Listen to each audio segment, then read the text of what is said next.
ആകാശവാണി. നമസ്കാരം. പ്രാദേശിക വാർത്തകൾ വായിക്കുന്നത് ശ്രീലത.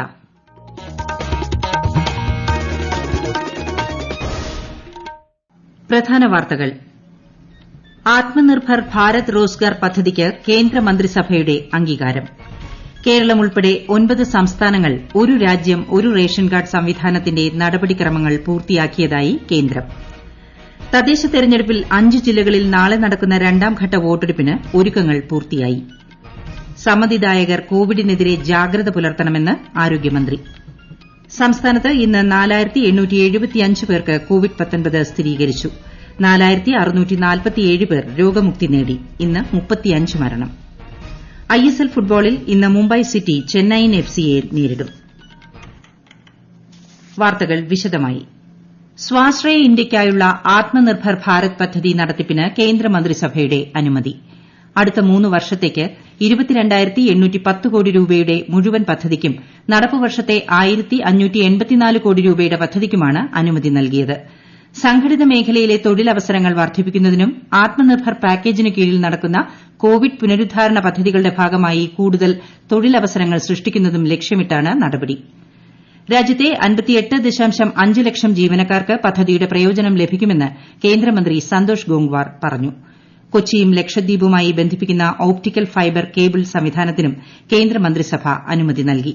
1072 കോടി രൂപയാണ് പദ്ധതി ചിലവ്. കേരളം ഉൾപ്പെടെ 9 സംസ്ഥാനങ്ങൾ ഒരു രാജ്യം ഒരു റേഷൻ കാർഡ് സമ്പ്രദായത്തിന്റെ നടപടിക്രമങ്ങൾ പൂർത്തിയാക്കി. ആന്ധ്രാപ്രദേശ്, ഗോവ, ഗുജറാത്ത്, ഹരിയാന, കർണാടക, കേരളം, തെലങ്കാന, ത്രിപുര, ഉത്തർപ്രദേശ് എന്നീ സംസ്ഥാനങ്ങളാണ് പദ്ധതി നടപടികൾ ആരംഭിച്ചത്. രാജ്യത്തെ ഏത് ന്യായവില ഷോപ്പിൽ നിന്നും റേഷൻ ലഭിക്കുന്നതിന് ഇതിലൂടെ സാധ്യമാകും. പദ്ധതിക്കായി 23,523 കോടി രൂപ അധിക വായ്പയെടുക്കാൻ സംസ്ഥാനങ്ങൾക്ക് അനുമതി നൽകിയിട്ടുണ്ട്. സംസ്ഥാനത്ത് ഇന്ന് 4875 പേർക്ക് കോവിഡ്-19 സ്ഥിരീകരിച്ചതായി മന്ത്രി കെ ശൈലജ അറിയിച്ചു. വിശദാംശങ്ങളുമായി രഞ്ജിത്ത്. എറണാകുളം 717, മലപ്പുറം 709, കോഴിക്കോട് 656, തൃശൂർ 511, കോട്ടയം 497, പാലക്കാട് 343, പത്തനംതിട്ട 254, കണ്ണൂർ 251, വയനാട് 241, കൊല്ലം 212, ആലപ്പുഴ 194, തിരുവനന്തപുരം 181, ഇടുക്കി 57, കാസർഗോഡ് 52 എന്നിങ്ങനെയാണ് ജില്ല തിരിച്ചുള്ള കണക്ക്. കഴിഞ്ഞ 24 മണിക്കൂറിനിടെ 52,655 സാമ്പിളുകളാണ് പരിശോധിച്ചത്. ടെസ്റ്റ് പോസിറ്റിവിറ്റി നിരക്ക് 9.26 കഴിഞ്ഞ ദിവസങ്ങളിലുണ്ടായ 35 മരണങ്ങളാണ് കോവിഡ്-19 മൂലമാണെന്ന് ഇന്ന് സ്ഥിരീകരിച്ചത്. ഇതോടെ ആകെ മരണം 2507 ആയി. ഇന്ന് രോഗം സ്ഥിരീകരിച്ചവരിൽ 94 പേർ സംസ്ഥാനത്തിന് പുറത്തുനിന്നും വന്നവരാണ്. 4230 പേർക്ക് സമ്പർക്കത്തിലൂടെയാണ് രോഗം ബാധിച്ചത്. 508 പേരുടെ സമ്പർക്ക ഉറവിടം വ്യക്തമല്ല. 43 ആരോഗ്യ പ്രവർത്തകർക്കാണ് രോഗം ബാധിച്ചത്. രോഗം സ്ഥിരീകരിച്ച് ചികിത്സയിലായിരുന്ന 4647 പേരുടെ പരിശോധനാ ഫലം നെഗറ്റീവായി. ഇതോടെ 59,923 പേരാണ് രോഗം സ്ഥിരീകരിച്ച് ഇനി ചികിത്സയിലുള്ളത്. 5,86,998 പേർ ഇതുവരെ കോവിഡിൽ നിന്നും മുക്തി നേടി. News desk Akashvani. സംസ്ഥാനത്ത് തദ്ദേശ തെരഞ്ഞെടുപ്പിന്റെ രണ്ടാം ഘട്ടത്തിൽ നാളെ 5 ജില്ലകളിൽ വോട്ടെടുപ്പ് നടക്കും. സുഗമമായ പോളിംഗിനുള്ള ഒരുക്കങ്ങൾ പൂർത്തിയായി. 5 ജില്ലകളിലും പോളിംഗ് ബൂത്തുകൾ തയ്യാറായി. കോട്ടയം, എറണാകുളം, തൃശൂർ, പാലക്കാട്, വയനാട് എന്നീ ജില്ലകളിലാണ് രണ്ടാം ഘട്ടത്തിൽ വോട്ടെടുപ്പ് നടക്കുന്നത്. ഇന്നലെ തിരുവനന്തപുരം ഉൾപ്പെടെ 5 ജില്ലകളിൽ നടന്ന ആദ്യഘട്ട വോട്ടെടുപ്പിൽ 72% പോളിംഗ് രേഖപ്പെടുത്തി. അവശേഷിക്കുന്ന 4 ജില്ലകളിൽ തിങ്കളാഴ്ചയാണ് വോട്ടെടുപ്പ്. തദ്ദേശ തെരഞ്ഞെടുപ്പിൽ വോട്ട് രേഖപ്പെടുത്താനെത്തുന്നവർ കോവിഡിനെതിരെ ജാഗ്രത പുലർത്തണമെന്ന് ആരോഗ്യമന്ത്രി കെ ശൈലജ. ആദ്യഘട്ടത്തിൽ ചിലയിടങ്ങളിൽ കോവിഡ് മാനദണ്ഡങ്ങൾ പാലിക്കുന്നതിൽ വീഴ്ചകളുണ്ടായതായി മന്ത്രി പറഞ്ഞു. തെരഞ്ഞെടുപ്പ് കഴിയുമ്പോൾ കോവിഡ് രോഗികൾ വർദ്ധിക്കുമോ എന്ന ആശങ്കയുണ്ടെന്നും മന്ത്രി പറഞ്ഞു.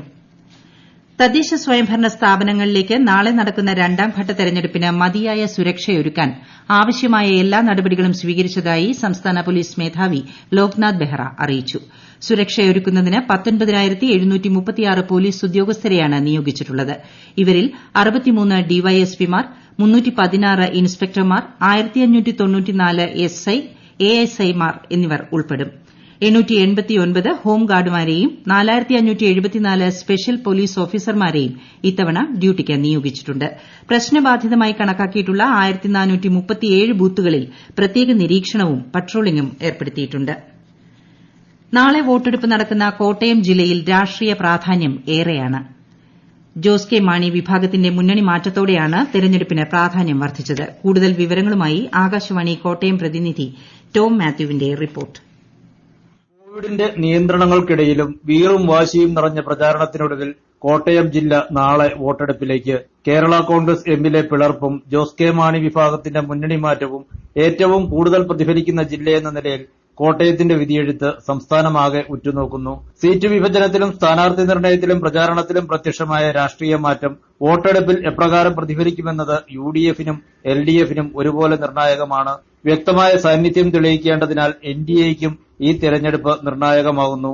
ജില്ലയിലെ 1512 സ്ഥാനങ്ങളിലേക്ക് മത്സരിക്കുന്ന 5432 സ്ഥാനാർത്ഥികളുടെ വിധി 16,13,594 വോട്ടർമാർ നിശ്ചയിക്കും.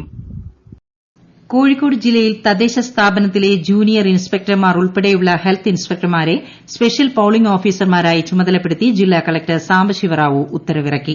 കോവിഡ് പോസിറ്റീവ് ആയവർക്കും ക്വാറന്റൈനിൽ കഴിയുന്നവർക്കും അപേക്ഷാ ഫോമും പോസ്റ്റൽ ബാലറ്റും നേരിട്ട് അയച്ചു കൊടുക്കുന്ന സാഹചര്യത്തിൽ സത്യപ്രസ്താവന സാക്ഷ്യപ്പെടുത്തുന്നതിനായാണ് നടപടി.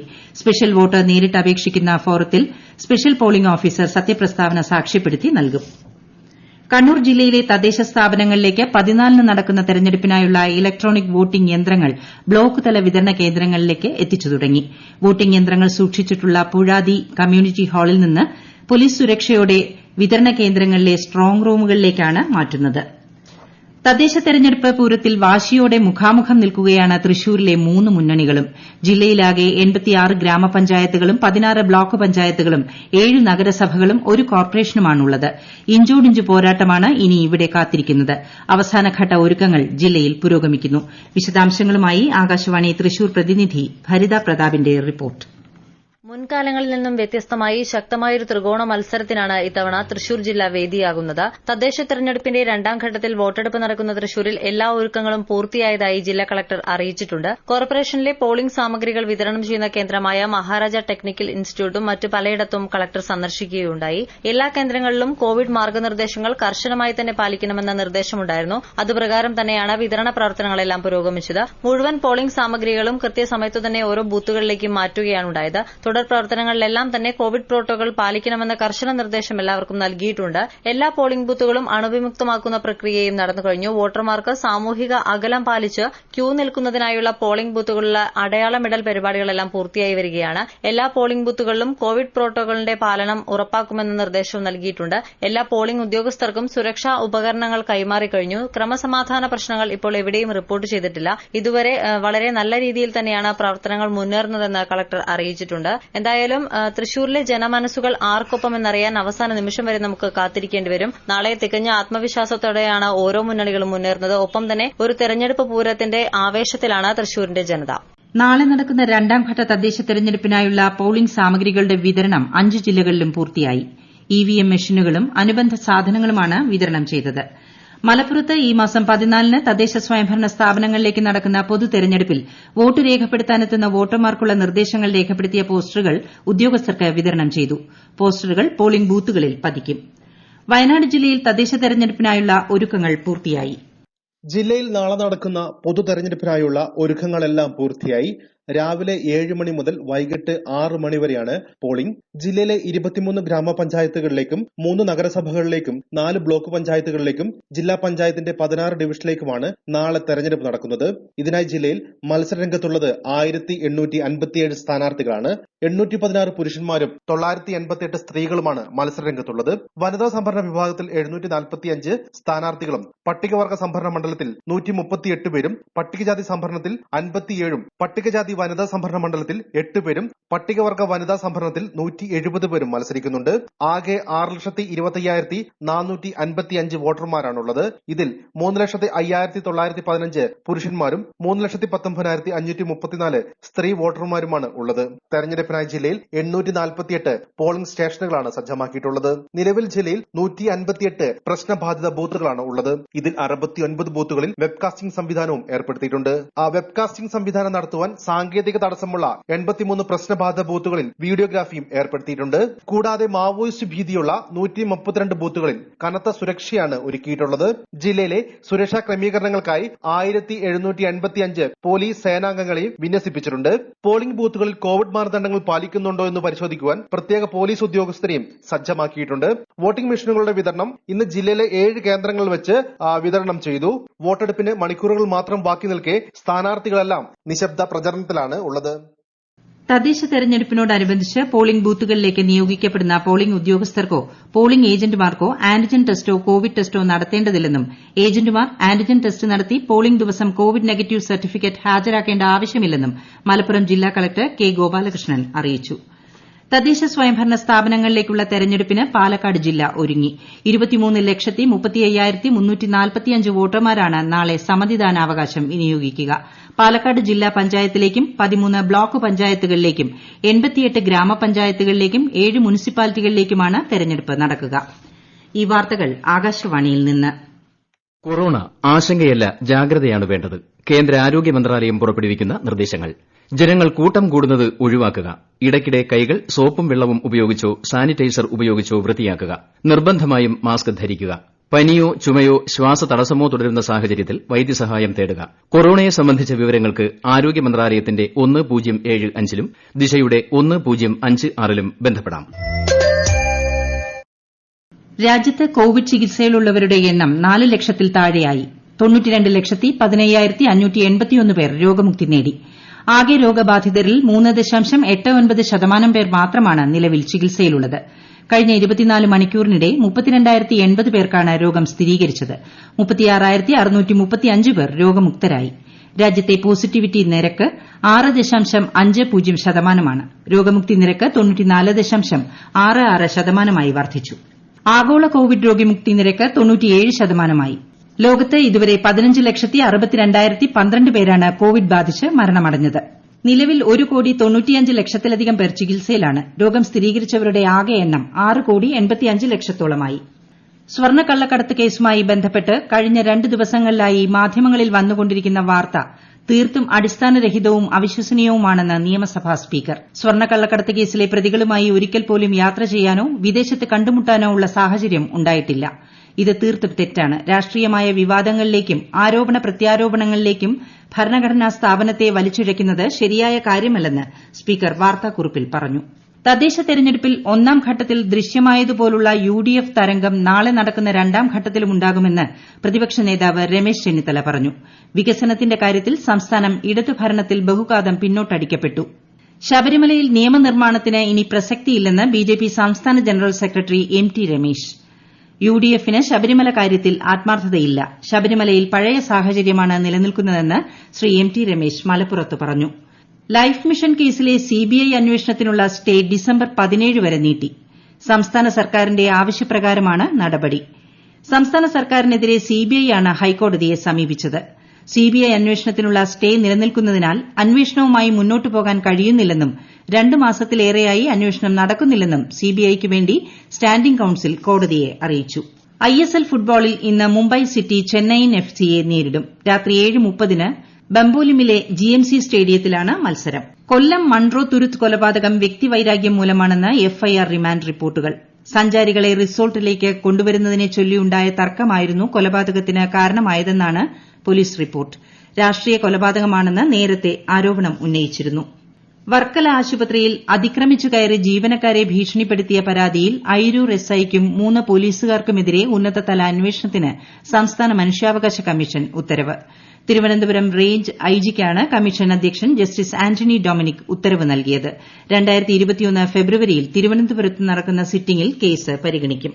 നിലമ്പൂർ കൊച്ചുവേളി സ്പെഷ്യൽ എക്സ്പ്രസ് ഇന്നു മുതൽ സർവീസ് ആരംഭിക്കും. നിലമ്പൂരിൽ നിന്ന് രാത്രി 9:30-ന് പുറപ്പെടുന്ന ട്രെയിൻ അടുത്ത ദിവസം പുലർച്ചെ 5:50-ന് കൊച്ചുവേളിയിലെത്തും. മുൻകൂട്ടി ബുക്ക് ചെയ്തവർക്ക് മാത്രമാണ് യാത്രാനുമതി. കൊച്ചുവേളിയിൽ നിന്ന് ദിവസവും രാത്രി 8:50-ന് പുറപ്പെടുന്ന ട്രെയിൻ പുലർച്ചെ 5:45-ന് നിലമ്പൂരിലെത്തും. കാലിക്കറ്റ് സർവകലാശാല പരീക്ഷകൾക്ക് കോവിഡ് കാലത്ത് എല്ലാ ജില്ലകളിലുമുണ്ടായിരുന്ന അധിക പരീക്ഷാ കേന്ദ്രങ്ങൾ ഒഴിവാക്കി. കോവിഡ്-19 ലോക്ഡൌൺ നിയന്ത്രണങ്ങളിൽ ഇളവുകൾ വരുത്തിയതും അധിക പരീക്ഷാ കേന്ദ്രങ്ങൾ നടത്തുന്നതിന്റെ പ്രായോഗിക ബുദ്ധിമുട്ടും കണക്കിലെടുത്താണ് പരീക്ഷാ സ്റ്റാൻഡിംഗ് കമ്മിറ്റി ഈ തീരുമാനമെടുത്തതെന്ന് വാർത്താക്കുറിപ്പിൽ അറിയിച്ചു. ഓഹരി വിപണിയിൽ ഇന്ന് നേട്ടം. ബൊംബെ ഓഹരി സൂചിക സെൻസെക്സ് 494 പോയിന്റ് ഉയർന്ന് 46,103 ലും ദേശീയ ഓഹരി സൂചിക നിഫ്റ്റി 136 പോയിന്റ് നേട്ടത്തിൽ 13,529 ലും വ്യാപാരം അവസാനിപ്പിച്ചു. പ്രധാന വാർത്തകൾ വീണ്ടും. ആത്മനിർഭർ ഭാരത് റോസ്ഗാർ പദ്ധതിക്ക് കേന്ദ്രമന്ത്രിസഭയുടെ അംഗീകാരം. കേരളം ഉൾപ്പെടെ 9 സംസ്ഥാനങ്ങൾ ഒരു രാജ്യം ഒരു റേഷൻ കാർഡ് സംവിധാനത്തിന്റെ നടപടിക്രമങ്ങൾ പൂർത്തിയാക്കിയതായി കേന്ദ്രം. തദ്ദേശ തെരഞ്ഞെടുപ്പിൽ 5 ജില്ലകളിൽ നാളെ നടക്കുന്ന രണ്ടാംഘട്ട വോട്ടെടുപ്പിന് ഒരുക്കങ്ങൾ പൂർത്തിയായി. സമ്മതിദായകർ കോവിഡിനെതിരെ ജാഗ്രത പുലർത്തണമെന്ന് ആരോഗ്യമന്ത്രി. സംസ്ഥാനത്ത് ഇന്ന് 4,875 പേർക്ക് കോവിഡ്-19 സ്ഥിരീകരിച്ചു. 4,647 പേർ രോഗമുക്തി നേടി. ഇന്ന് 35 മരണം. ISL ഫുട്ബോളിൽ ഇന്ന് മുംബൈ സിറ്റി ചെന്നൈയിൻ FCയെ നേരിടും. വാർത്തകൾ കഴിഞ്ഞു. ആകാശവാണി വാർത്തകളും വാർത്താധിഷ്ഠിത പരിപാടികളും all India radio news Thiruvananthapuram എന്ന യൂട്യൂബ് ചാനലിൽ ലഭ്യമാണ്. കൂടുതൽ വാർത്തകൾക്കായി @all India radio news Thiruvananthapuram എന്ന ഫേസ്ബുക്ക് പേജും @ARnews_TVM എന്ന ട്വിറ്റർ ഹാൻഡിലും സന്ദർശിക്കാം. അടുത്ത വാർത്താ പ്രക്ഷേപണം രാത്രി 7:25-ന്.